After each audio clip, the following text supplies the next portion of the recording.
बाबा जी हम पर भी थोड़ा ध्यान दे दो। मतलब अब हम नेक्स्ट ईयर 12th देंगे तो थोड़ा तो ध्यान हम पर भी बनता है ना। बिल्कुल बनता है दोस्तों। और जो 11th में इस समय आप पढ़ना शुरू करे हैं, मतलब नए नए आए हैं 11th में, उनको भी तो पता होना चाहिए कि कौन सा टॉपिक हमें 12th में काम आएगा, कौन सा टॉपिक हमें 12th में काम नहीं आएगा। तो मैं इस वीडियो में आपको फॉर्मूले के साथ वो सारे टॉपिक बताने वाला हूं जो टॉपिक 11th के आप अच्छे से अगर रिवाइज कर लेते हैं, इनफैक्ट मैं रिवाइज भी करवा रहा हूं आपको, तो आपका 12th सवर जाएगा। मुझे 11th नहीं आती, मैं कैसे 12th करूंगा? इस वीडियो के बाद वो प्रॉब्लम आपकी सॉल्व हो जाएगी। सो आगे बढ़ते हैं, टाइम निकाल के बैठो, सुनने के लिए बैठो।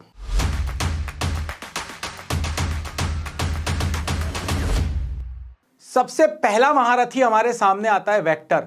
मतलब ये वो है जो साथ कभी छोड़ता ही नहीं, ये कहता है मैं नहीं छोड़ूंगा तुम्हारा साथ। एक्चुअली अगर आपने वेक्टर को दोस्त बना लिया तो आपके बहुत सारे काम आसान हो जाएंगे। तो वेक्टर मतलब क्या अपने लिए? वेक्टर मतलब मैग्नीट्यूड इनटू यूनिट वेक्टर, मतलब डायरेक्शन।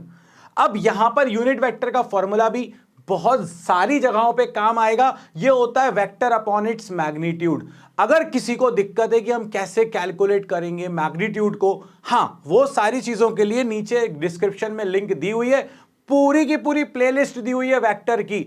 मुश्किल से 1 से 1.5 घंटे के अंदर आप वेक्टर के महारथी बन जाओगे। तो अगर जरा सी भी दिक्कत है वेक्टर में, उस प्लेलिस्ट को जाके क्लिक करना, 1 बाय 1 आप सारे वीडियोस देख डालना, आपका काम हो जाएगा। Short, sweet, to the point, in detail आपको वो सारी चीजें मिलेंगी। अब बात आती है एडिशन ऑफ वेक्टर की। हम लोगों को ये फॉर्मूला भूलना नहीं है। मतलब कोई सपने में भी अपन ऐसे सो रहा हो ना, ऐसे खुर्राटे मारते हुए किसी ने उठाया और बोला कि भैया वेक्टर एडिशन का फॉर्मूला बताओ, under root A square plus B square plus 2ab cos theta, ऐसे याद होना चाहिए। और थीटा क्या होगा? ए और बी के बीच का एंगल। इसके बाद हमसे पूछा जाता है जो सुपरपोजिशन के क्वेश्चंस आते हैं बहुत सारे फिजिक्स में। आगे जाके जब बहुत सारे डीलिंग करते हो तुम, जल्दी जल्दी क्वेश्चंस को सॉल्व करना पड़ता है, क्योंकि अब तो अपने पास नया पैटर्न है। तो उस पैटर्न से डील करने के लिए एक स्पेशल केस बता रहा हूं तुमको कि अगर ए वेक्टर और बी वेक्टर का मैग्नीट्यूड सेम हो, तो जब ए और बी के बीच का एंगल 0 डिग्री होता है तो रिजल्टेंट आता है 2a। जब 60 डिग्री होता है तो √3a। क्योंकि ए और बी का मैग्नीट्यूड सेम है तो कोई फर्क ही नहीं पड़ रहा ए लिखो या बी लिखो। अगर दो वेक्टर 90 डिग्री पर हो, इक्वल हो, तो रिजल्टेंट आता है √2a। अगर दो वेक्टर 120 डिग्री पर हो तो रिजल्टेंट आता है 1 के बराबर। और अगर 180 डिग्री हो तो रिजल्टेंट होता है 0। क्योंकि अगर ये सब चीजें नहीं करी तो यही मिलेंगे नंबर, ये 0 है ना, ये नहीं चाहिए अपन को। आगे देखो, रिजोल्यूशन ऑफ वेक्टर। यार मैं ना एक लाइन की बूटी देता हूं तुमको, काम हो जाएगा इससे तुम्हारा। और वो बूटी आपसे ये कहती है कि यार अगर आपके पास एक वेक्टर है तो थीटा जिस साइड से एंगल बन रहा है उस साइड आएगा कॉस थीटा, उसके परपेंडिकुलर आपके पास आएगा साइन थीटा। बस इतना ही ध्यान रखना। अगर एक वेक्टर है उसको रिजॉल्व करना है, जो कि करना पड़ेगा। इलेक्ट्रोस्टैटिक्स अगर पढ़ लिया होगा अभी तो समझ में आ गया होगा। इक्वेटोरियल पोजीशन के टाइम पर गुरुदेव ने जब तुम्हारे रिजॉल्व किया होगा और तुम्हें चांद तारे याद आ रहे होंगे, तो अब तुमको एक बूटी देता हूं, जिस साइड थीटा है उस साइड कॉस, बस बात खत्म। अगर ये ए वेक्टर है, इस साइड थीटा एंगल बन रहा है तो इस साइड कॉस, इस साइड साइन। अगर यहां थीटा बन रहा होता तो ये कॉस हो जाता, ये साइन हो जाता। That's it. रिजोल्यूशन 3D में जाने की कोई जरूरत नहीं है, जरूरत भी नहीं पड़ती अपन को यार। पता नहीं क्यों, मतलब ज्ञान का प्रदर्शन करते हैं बहुत सारे लोग, तुम्हें बताएंगे ऐसा कर लो वैसा कर लो। कुछ करने की जरूरत नहीं है, बाबा जी ने बोल दिया, आंख बंद करके भरोसा करो। अब अपने पास आता है वेक्टर मल्टीप्लिकेशन। वेक्टर मल्टीप्लिकेशन जरूर अपन को आना चाहिए। क्यों? क्योंकि कई फॉर्मूले आएंगे वेक्टर फॉर्म में होंगे, आंसर्स निकालना पड़ेगा। ये दो तरह का होता है, एक तो स्केलर प्रोडक्ट। स्केलर प्रोडक्ट को वो बिंदी वाला प्रोडक्ट, मतलब डॉट प्रोडक्ट। क्यों? क्योंकि इसको दिखाने के लिए बीच में डॉट लगाते हैं, A dot B, A B cos theta. इसके बाद एक आता है अपने पास वेक्टर प्रोडक्ट। वेक्टर प्रोडक्ट क्या बोलता है? A cross B is equal to A B sine theta N cap. ये डायरेक्शन के लिए वेक्टर है ना यार। तो बिना यूनिट वेक्टर के, बिना डायरेक्शन के कैसे वेक्टर लिखोगे तुम? इसके बारे में भी मैंने कहा ना, डिस्क्रिप्शन में वीडियोस हैं, एक बार लाइन से सारे के सारे देख लेना तो तुम्हारा काम हो जाएगा। I dot I, J dot J, के डॉट के 1 होता है। अगर दो वेक्टर्स परपेंडिकुलर हो तो उनका डॉट प्रोडक्ट होता है 0। अगर हमारे पास i cross i, j cross j, k cross k है तो ये होता है नल वेक्टर, जीरो वेक्टर। और अगर पैरेलल वेक्टर से आपके पास तो क्रॉस प्रोडक्ट होता है जीरो। बहुत काम आएगा दोस्तों, यकीन मानो। बस इतना वेक्टर का कर लो, और डिटेलिंग करनी है तो वीडियोस से कर लो, बस अब वेक्टर की कोई आवश्यकता नहीं। इसके बाद हमारे पास आता है काइनेमेटिक्स। पता नहीं क्यों इसका भी ऐसा हवा बना दिया है कि ये भी करो, ये भी करो, ये भी करो। अरे यार, 3 इक्वेशन के आसपास पूरी दुनिया घूम जाती है काइनेमेटिक्स की। पता नहीं क्यों लोग इतनी ज्यादा उसको हवा बनाकर रखे हुए हैं। Velocity, rate of change of displacement, acceleration, rate of change of velocity, ये 2 फॉर्मूले पता होना चाहिए। और equations of motion, v is equal to u plus a t, s is equal to u t plus half a t square, v square is equal to u square plus 2as। अगर ये तुम्हें याद है तो तुम्हारे से 12th class में कोई भी अच्छा क्वेश्चन, कोई भी इक्वेशन सॉल्व हो जाएगी। अगर इसकी जरूरत पड़ी तो इन इक्वेशंस को दिमाग में रखो, और वो तुम्हारे दिमाग में है, इसलिए ये अपने दिमाग से निकाल दो कि मुझे पता नहीं है। मतलब आई डोंट नो कि ये क्यों ऐसा बोलते हैं कि 12th के लिए पूरी की पूरी 11th की जरूरत है। पूरी 11th की जरूरत नहीं है, जिन चीजों की जरूरत है वो ये है। इसके बाद हमारे पास आता है laws of motion. Laws of motion के कुछ बेसिक फॉर्मूले याद कर लो, और तुम्हें याद भी है, मैं तो सिर्फ बता रहा हूं। यहां पे momentum is equal to mass into velocity, हद से ज्यादा जरूरत पड़ेगी 12th क्लास में। Force, rate of change of momentum होता है, न्यूटन सेकंड लॉ, या F is equal to ma, इसी का एक फॉर्म है। अगर मास कांस्टेंट हो तो बहुत काम आने वाला है। F is equal to ma, ध्यान रखना। F is equal to mu n, frictional force, ये है नॉर्मल रिएक्शन, ये है हमारे पास कोएफिशिएंट ऑफ फ्रिक्शन। अगर अपन देखें तो सेंट्रीपिटल फोर्स, भाई ये पीछा नहीं छोड़ेगा, mv square by r, formula पता होना चाहिए। एटॉमिक स्ट्रक्चर में काम आएगा, मैग्नेटिक इफेक्ट ऑफ करंट में आएगा, सब जगह काम आने वाला है।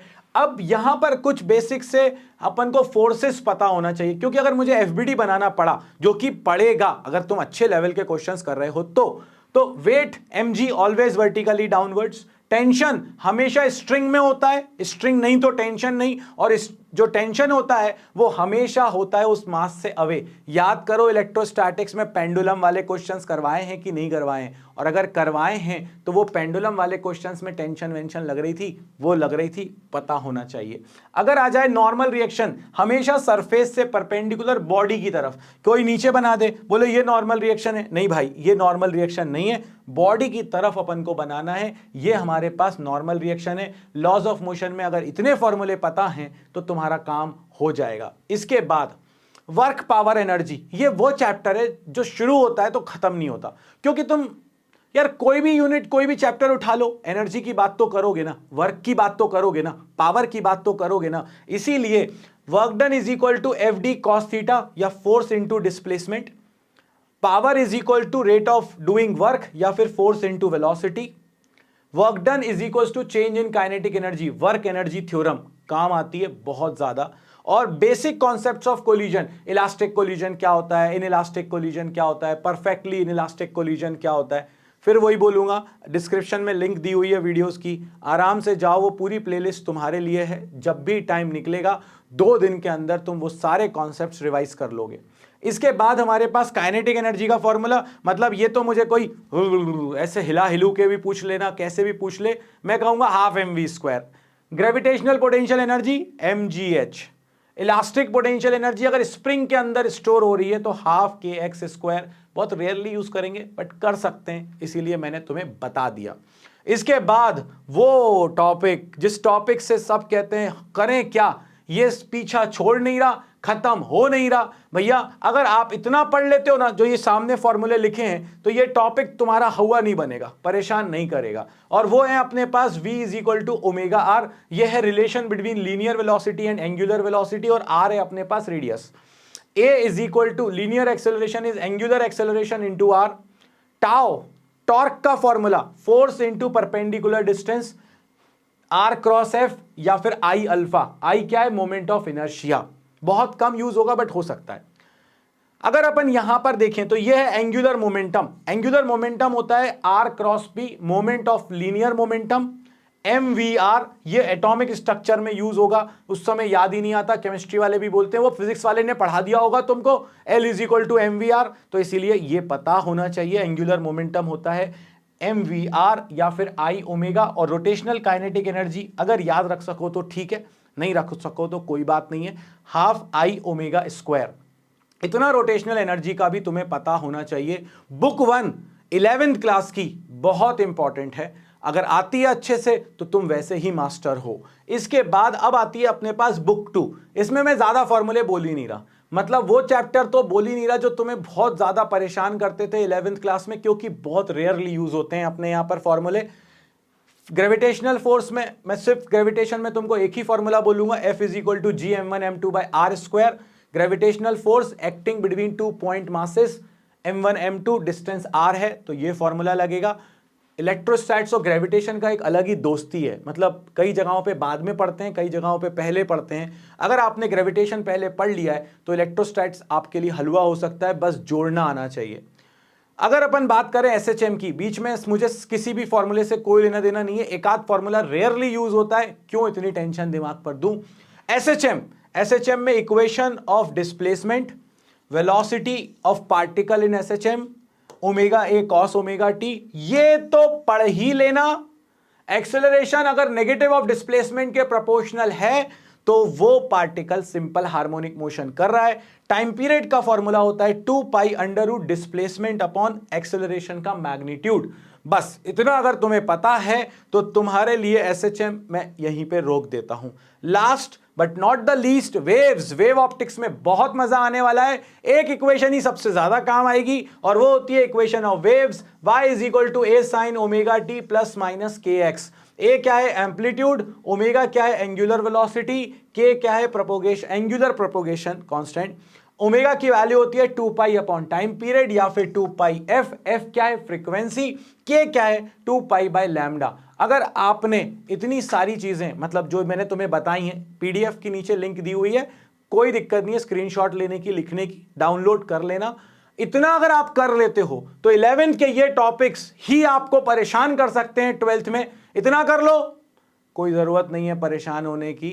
हो गया 11th, निकल गया सबसे बड़ा हर्डल। 10th क्लास से 11th क्लास में आए थे, बड़ी दिक्कतें हो रही थी, अब दिक्कतें नहीं होंगी, और अगर हो रही थी तो इन सब चीजों को करने के बाद अब 12th क्लास में दिक्कत नहीं होगी। और अगर आप 11th वाले हैं और ये पूरा वीडियो आपने देखा है तो दोस्तों बुक 1 में अपनी पूरी जान लगा देना। बुक 2 ठीक है चलता है, बट कोशिश पूरी करो उसको भी अच्छे से करने की, बट ना हो पाए तो टेंशन मत लेना, 12th क्लास में बुक 1 ज्यादा काम आएगी। तो मिलते हैं फिर से कुछ अपडेट्स के साथ, 11th क्लास के लिए भी कुछ तो इंपॉर्टेंट होगा, उन सब चीजों के साथ नेक्स्ट वीडियो में। इस वीडियो में बाबा जी की तरफ से इतना ही। लाइक करो, शेयर करो, सब्सक्राइब करो और हमारे टेलीग्राम चैनल को फॉलो करो और ज्यादा अपडेट्स के लिए। मिलते हैं नेक्स्ट वीडियो में, तब तक के लिए जय हो।